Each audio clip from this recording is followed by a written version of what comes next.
حضرت بابا فرید الدین مسعود گنج شکر بابا صاحب رحمتullah علیہ فرماتے ہیں کہ ایک نیک نوجوان تھا، دن کو روزہ رکھتا، رات کو نماز پڑھتا، پر اللہ سے ڈرتا پھر بھی بہت ہی زیادہ تھا، بڑا ہی ڈرتا تھا۔ موت کا وقت آیا تو ماں ہی تھی بس اس کی، تو ماں سے کہنے لگا اماں میری ماں ہے، میرے ساتھ 3 وعدے تو کر۔ اس نے کہا پتر تو بتا، آخری ہج کی لے رہا ہے اور اس غریبنی ماں سے تو وعدہ لے رہا ہے، بتا کیا وعدہ۔ عرض کرنے لگا اماں جب میں مر جاؤں نا تو میرے گلے میں رسی ڈال کے تو مجھے گھمانا گھر کے صحن میں، اور لوگوں کو کہنا جو رب کی نافرمانی کرے اس کا یہی حال ہوتا ہے۔ یہ اعلان کرنا جو اللہ کے نافرمان ہوں ان کا یہی اشر کیا جانا چاہیے۔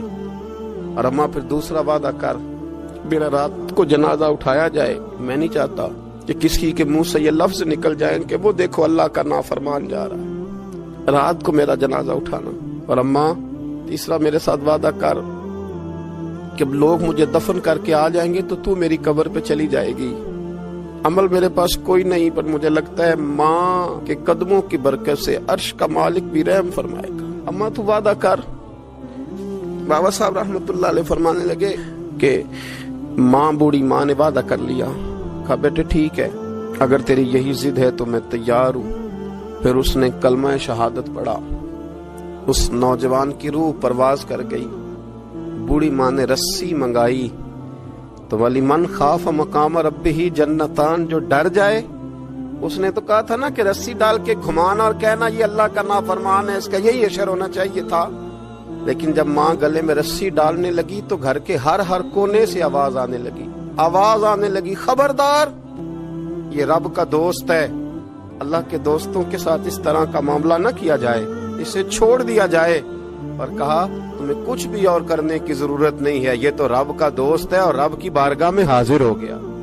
کوئی بندہ کہے گا کہ یہ تو ایک بابا فرید کا سنایا ہوا واقعہ ہے، سنیے بخاری میں حدیث ہے، نبی پاک صلی اللہ علیہ وسلم نے فرمایا، حضرت ابو ہریرہ رضی اللہ تعالیٰ عنہ راوی ہیں، حضور فرماتے ایک شخص مرنے لگا تو اپنے بچوں سے کہنے لگا کہ میں جب مر جاؤں تو مجھے جلا دینا، اور پھر میرے جلے ہوئے وجود کو پیس دینا، پھر مجھے ہوا میں اڑا دینا۔ پتر مجھے اڑا دینا، مجھے بڑا ڈر لگتا ہے، اگر رب نے مجھ سے حساب پوچھا تو میں قابل نہیں ہوں، اڑا دینا مجھے ہواؤں میں، اگر اس نے مجھ سے حساب لیا تو بڑا سخت حساب لے گا۔ حضور فرماتے ہیں بخاری میں موجود ہے، اس کے بچوں نے اسی طرح کیا، اس کے مرنے کے بعد اسے جلایا، ہوا میں اڑا دیا۔ اللہ کے محبوب فرماتے ہیں رب کریم نے حکم دیا زمین کو کہ اس کے ذرات کو جمع کرو، زمین نے ذرے جمع کیے، خدا نے حکم دیا تو اس کا وجود پھر سے اسی شکل میں آیا۔ تو رب کریم نے فرمایا یہ جو تو نے وصیت کی تو کیوں کی؟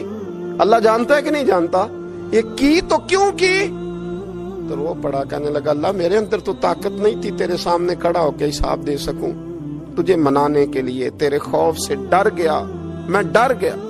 اگرچہ ہمارے بزرگوں نے لکھا ہے کہ آج یہ وصیت کرنا، اس رنگ میں یہ طرز اختیار کرنا درست نہیں، لیکن آپ غور فرمائیے کہ نبی پاک علیہ السلام فرماتے ہیں جب اس نے کہا نا اللہ تجھ سے ڈر کے یہ کیا، تو رب کریم نے فرمایا جا پھر میں نے تیری مغفرت کر دی، کیونکہ اللہ کو پتا تھا یہ دل سے بات کر رہا ہے۔